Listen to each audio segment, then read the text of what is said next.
Oh, bless Brian's heart. He thinks college kids still use Facebook. No, I know you guys are building the coolest, youngest, hippest part of Facebook. I agree with you. But we are in this unfortunate era of augmented reality demoitis. Whether it's Magic Leap showing slide decks that are never actually going to be working products or might be a really long time, or even Facebook showing off augmented reality fine artwork that bleeds into the gallery walls but never ends up getting rolled out, there's a fair amount of vaporware out there. And I get that there's a need to inspire people about the exciting future of augmented reality, but is there an unhealthy element to this hype? I think so, actually. I think that as you put it, I think basically everyone working in AR to some degree has been guilty of showing off a cool tech demo that doesn't have a clear path to getting out to be a real product that's usable by people. And I think we should be balanced about that. I think like tech is cool. Like I'm a technologist. I got into this to do tech, but I think the way I think about it is that it's important to be balanced in that you've got to be out there like doing products and building products that create value for people, that solve problems for people, that bring joy to people, maybe beyond the quick hit of seeing a tech demo. So I think we need to be advancing the tech, and I think demos are cool and they're inspirational, but it does need to be balanced by actual stuff you can use and see and touch and feel in your everyday life. So speaking of that kind of utility, a year and a half ago, Mark Zuckerberg at Facebook's F8 conference, you guys launched the augmented reality platform, and he showed off that there was these three different ways that he thought the augmented reality was going to add value in the world. There was enhancing real-world objects, adding virtual objects, and overlaying information. And I think that third one is where we haven't really seen as much progress. We've seen lots of augmenting of our real faces. We've seen some cool stuff with putting virtual objects out into the world to make the scenery around you a little bit more interesting. But we haven't seen a lot in that utility space, like overlaid photo menus so that when you go into a restaurant, you can actually see the food before you order it, or walking directions where it's easy to be able to get around because the street signs are just sort of overlaid, or the Google Maps are overlaid right on the world around you. So why haven't we seen that stuff yet? Yeah, I think the short answer is that because most people who are doing AR are still doing it on their phone, on a handheld device. And I think that while there are a lot of interesting things you could do on a kind of headset or glasses form factor, there are a couple of things that are pretty important and pretty different about a handheld device like a phone. And the most important one is just that people are lazy and we don't want to hold our hand out in front of us all day long. So the notions like going up and seeing an augmented street sign isn't really going to work because nobody's going to walk around with their hand out like this all day long. Similarly, I think on kind of the virtualized menu sort of use case, the question is, how much activation energy, I guess, is there that you have to go take your phone out of your pocket, maybe launch some app and get into some experience. And it's just like a lot of friction to go get into the thing. And I think that we have yet to, and I say that specifically about Facebook and about industry in general, find some of these use cases that are so valuable and so promising that they're worth overcoming that friction of taking your phone out of your pocket, getting into an app and so on, and discovering it through some other means. So I think what Mark's talking about is maybe like the promise of AR and what it can do for you generally. I think that we're finding out that there are some like quite thin needles we need to thread in terms of finding cases that actually work like that on a handheld device. I think there are a lot of really interesting things we can do on headsets, and I think we just haven't figured it out, us nor anyone else I've seen in industry on handheld. See, given the fact that people spend so much time with their cameras out in restaurants already, I feel like it's not necessarily that much activation energy. I feel like that's something people really need to revisit. And I personally know that whether it's if I'm in a fine restaurant or a fast food place, like being able to look around at this burger before I buy it could be really valuable and worth going through that little experience, especially if it's something I'm already going to spend money on. I think it can sometimes be a good way of figuring out where technology applies is, where do I spend money but don't love the experience? And I feel like that's one of those. But earlier today, Snapchat's head of AR was talking about not being too prescriptive when it comes to guiding the developer community on what AR products to build. It's really trying to leave it up to those creators, those developers, to figure out this stuff because it thinks, oh, they know the use cases best. But what we've ended up seeing is that there's just a lot of more of the same. So many selfie filters, so many lenses that are really just designed around self-expression. How does Facebook think about guiding the developer community instead of just leaving them adrift in this sea of possibilities? Yeah, I think that the short answer to that is that we think about doing kind of a lighthouse type use cases, and I think that we've done a few of these here and there. I just want to say I like selfie filters and masks, and I think people often think that creating more and more volume of that doesn't necessarily add any additional value. I think that I think that there is something special about people being able to do something that's maybe more local and relevant to their community than necessarily like Facebook's art team is going to be able to do ourselves. But to your actual question, I think that we do think about making these kind of exemplary experiences, right? So what are the things that are going to inspire people, both in terms of seeing what is actually possible with the platform and what's possible with the technology, because it is very new and people haven't figured out necessarily what they can do with it yet. And we have artists and prototypers and people who can work closely with our product development team, who can influence the way that our creation tools are built. But I don't think that you can actually I think it's like harder than you think to constrain people's creativity, right? So I think that I don't believe that by creating these kind of exemplary experiences and lighthouse examples that are meant to inspire people are actually going to stop those people who in theory could invent a new use case. But I think that it's really important that we as the platform creator be kind of setting out examples of what can be done, because it doesn't foreclose any opportunity for someone to come in and do something new and creative, and it does maybe inspire people who need that initial push to kind of start from a new jumping off point. Yeah, I think one of the coolest examples of that we've seen in terms of Facebook building those lighthouse products in AR is Portal Storytime. You guys might not have seen this, but alongside all the hubbub about, oh my God, Facebook wants to put a camera in my house, they did build something really cool, which is that you can video chat. The idea is that like grandparents would video chat with their grandchildren, and the grandparents actually get to have augmented reality storytelling time, where text of a children's book is overlaid on the screen, and as they read it, elements from that story, whether it's like the big bad wolf, a mask, an AR mask lets the grandparent become the big bad wolf, or you actually see the three little piggies show up as illustrations overlaid on the screen. And this is really cool, not just because it's a great way to turn literature into a more visual experience, but also because little kids are not that fun to video chat with. They just are insane and chaotic and don't really make any sense. So like actually giving them a more structured experience is really cool. And I don't necessarily think that a third-party developer or creator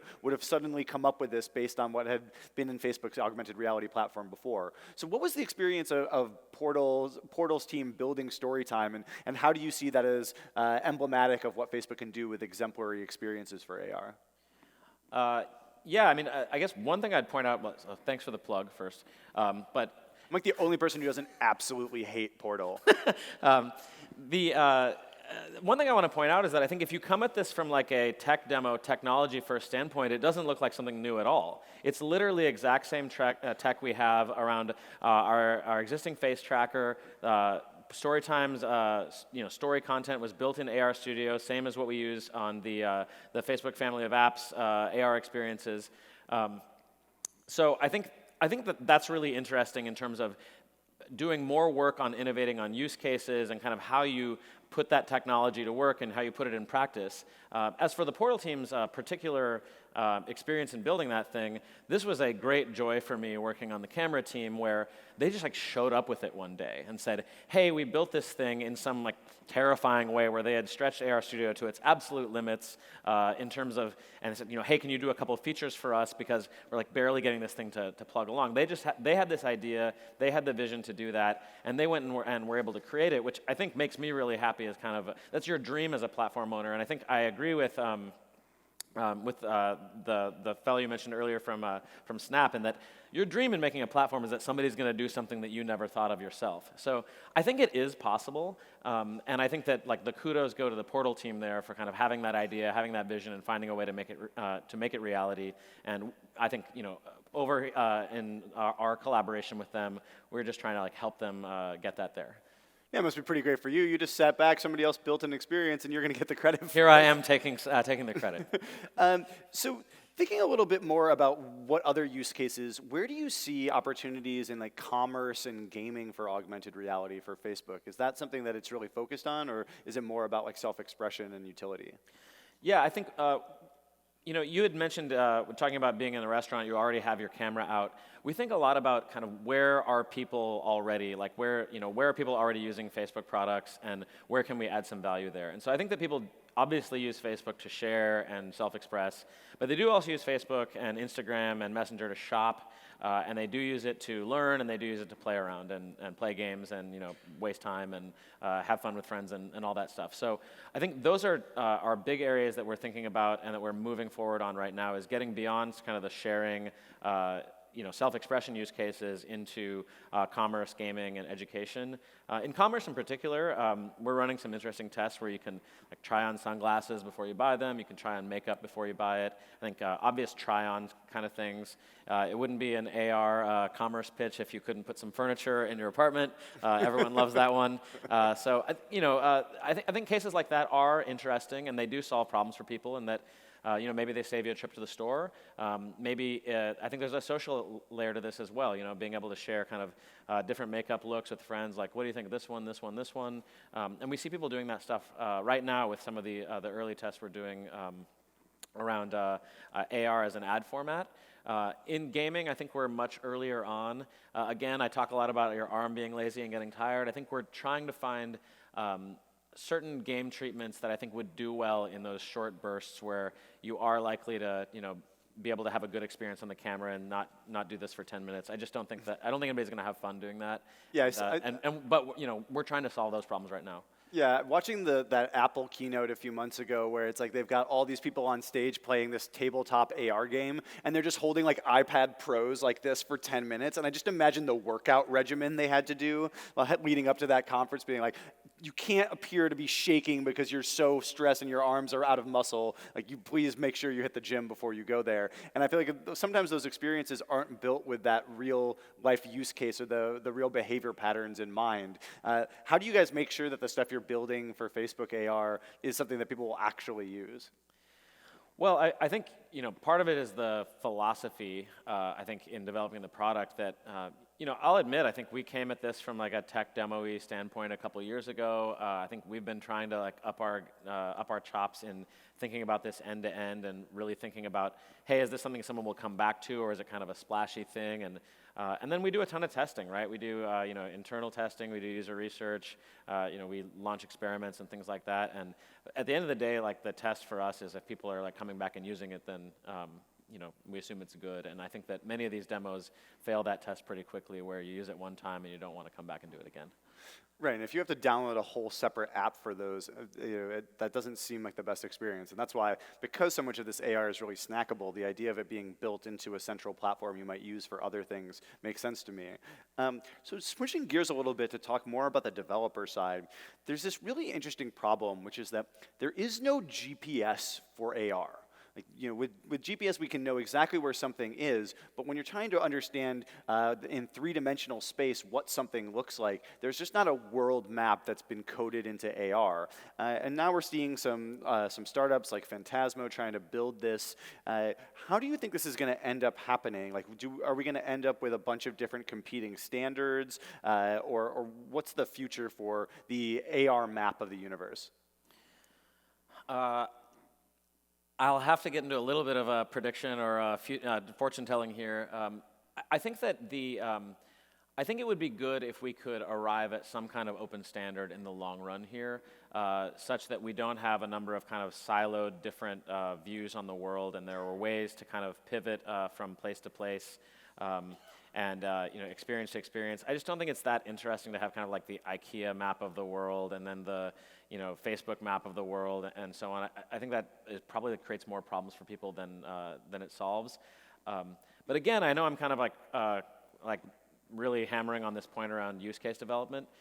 I see this as an interesting infrastructural problem that's going to need to get solved. but I have not yet seen the use case that absolutely demands it. I think it will certainly be there in headsets, and that's why it's important to be working on it now. I think we need to know what the use cases are and how much precision is required on these things in order to know where there probably are instantiations of this where it does make sense to have kind of a few major addressing systems.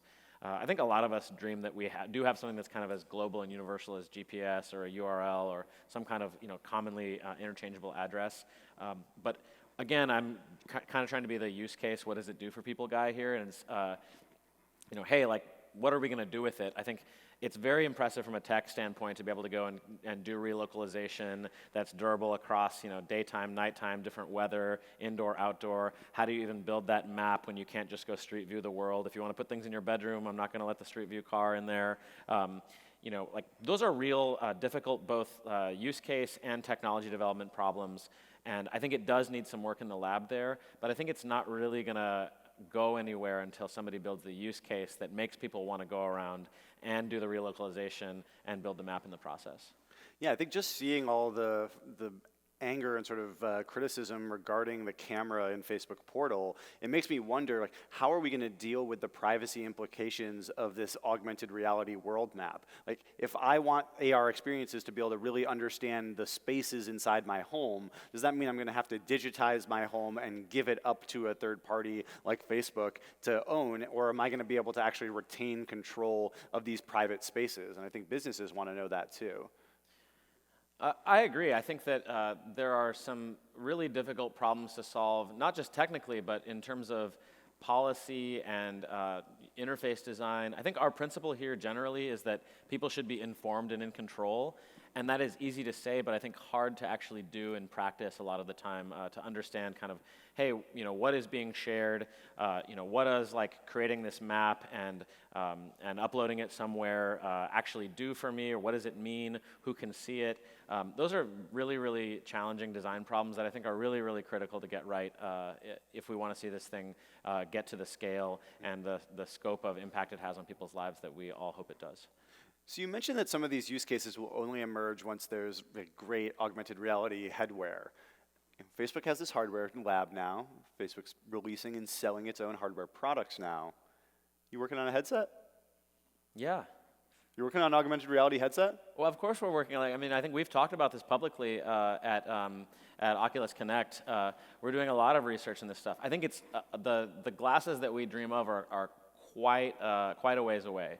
But I think we've talked a lot about different technology for VR and AR that accrue to augmented reality, and we're doing a lot. We're doing a lot of research there. We have no product to announce right now, but we have a lot of very talented people doing really, really compelling, cutting-edge research that we hope plays a part in the future of headsets. And you want to build that into your own headset, though? Build what into? Like all that research. Yeah, I think like the point of doing the research is to help advance the state of the art, and I think we are building hardware products. We're going forward on this. Like a lot of that research applies to VR, and we're putting some of that research that's done at Facebook Reality Labs into Oculus headsets now. But we want to see those glasses come into reality, and I think we want to play our part in helping to bring them there. Do you imagine that being combined with like a wireless virtual reality headset, or do you think the AR headset and the VR headsets of the future are going to be separate? I don't think that we converge to one single device. I could imagine different areas where different ways in which things converge, but I don't think we're going to end up in a Ready Player One future where everyone's just hanging out in VR all the time. I think we're still going to have the lives that we have today where you stay at home and you have maybe an escapist immersive experience, or you use VR to transport yourself somewhere else. But I think that those things like the people you connect with, the things you're doing, the state of your apps and everything needs to be carried and portable on the go with you as well. And I think that's going to look more like how we think about AR. So I think that all of this stuff will converge in some way, maybe at the software level, but I think you're still going to have kind of an on-the-go experience and an at-home experience. Great. So just to recap some of the interesting insights that you've had, we do need to inspire people, but showing too much hype can actually leave people disillusioned and kind of sour the audience.